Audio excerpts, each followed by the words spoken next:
here's, for example, a sample ballot, and you can see what it looks like. It's not just Kamala Harris, Donald Trump. You've got, for example, RFK Jr. and Nicole Shanahan there. Look at the Libertarian candidate, Jill Stein from the Green Party, others as well, so on and so forth. So that is pretty close to what it's going to look like in the state of North Carolina. Now, what about the polling there? You can see how close this race is right now. So when you looked at the three-way with Robert F. Kennedy Jr.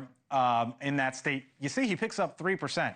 Small number, but could potentially be really consequential, his influence. Maybe some folks say, you know what, the name's on the ballot. I don't like the other two. I'm going to, fill in the dot. If that happens, that could be a big deal. What about, though, when you take RFK Jr. off, when it's just a head-to-head? There you go, 48-48. And that is why, in part, this is so important. So now let's play with the map here for a second. I can do this all day long, as you know, but let me give you two scenarios. This is the scenario in which North Carolina goes blue. Democrats have only won North Carolina once since 1980, just one time, Barack Obama, and it was less than 0.5%. If that happens, Kamala Harris, and she keeps the blue wall, she wins North Carolina, Donald Trump wins all the other swing states. If that happens, 285 for Harris, she wins. She's the next president of the United States. But what happens if North Carolina stays red? Donald Trump wins all the other states, swing states in the South and out west. Kamala Harris keeps the blue wall. Nebraska goes fully red. The congressional district in Maine, uh-oh, and I mean uh-oh, what do you have? 269, 269, and that is one of the reasons. Again, I could play with this map all day long, but one of the reasons why North Carolina is so important. All right, joining us now, Republican congressman from that state, Greg Murphy. Congressman Murphy, thanks for being with us here on the Hill. Good afternoon, Blake. Good afternoon to you as well. Why is it so close in your home state? I mean, this is normally pretty comfortable for Republicans. It's not right now. Yeah, when Biden was there, Trump was ahead by 5 points, and since Kamala's come in, it's basically identity politics. We have a younger electorate.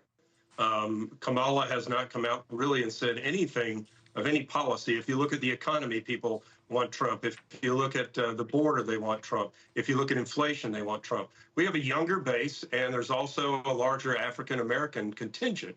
And so when it gets down to the point, it's an identity politic. And folks, to be honest, they're believing in somebody who doesn't exist. So you call it identity politics. Yeah, you call it identity politics, Congressman. I was going back and reading how Barack Obama won in 2008, right? If he did it, how did he do it? And part of the assessment afterwards was he picked up a younger generation, and they came out for him. And so when I hear you say that, I wonder if it's sort of 2.0, if it's the same scenario.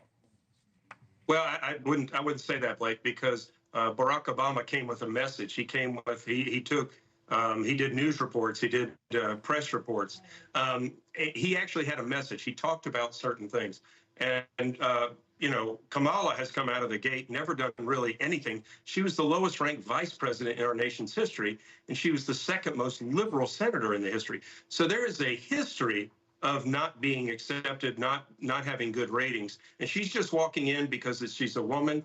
And it's identity politics. I mean, and she's playing it to the T. She's doing it right. She's not doing any press conferences, so we can actually see what's behind her. Let me take you back to RFK Jr. Mark Cuban. I think we all know the name, or most do. Yeah. Here's what the billionaire businessman posted on social media over the weekend. He said, you know who helped pay for the lawsuit that got RFK Jr. and Cornel West on the North Carolina ballot? Me. I helped fund voters' choice. I'm not a fan of the two-party system, and voter choice helps get the candidates on the ballots. And we are good at it. His North Carolina organization came to us for help. We helped, no cost to them, so I don't feel bad that he can't get off the ballot. Does Mark Cuban have a point there? He wanted on, he's on, now he wants off. And then the ballots are going out in 3 days in your home state. Yeah, I think you can read that either way, Blake. You can read the fact that, Mark, I've met Mark. I think he's doing some good things in medicine for the cost of medicines. But he's obviously a Democratic supporter. And anything, I think, in his politics that he can do to help Kamala across the finish line looks good. And so, yeah, no, I think if RFK doesn't want to be on the ballot, he doesn't need to be on the ballot. Thank you for watching, and make sure you go to joinnn.com to find NewsNation on your television provider. And don't forget to click the red subscribe button below to get more of NewsNation's fact-driven, unbiased coverage.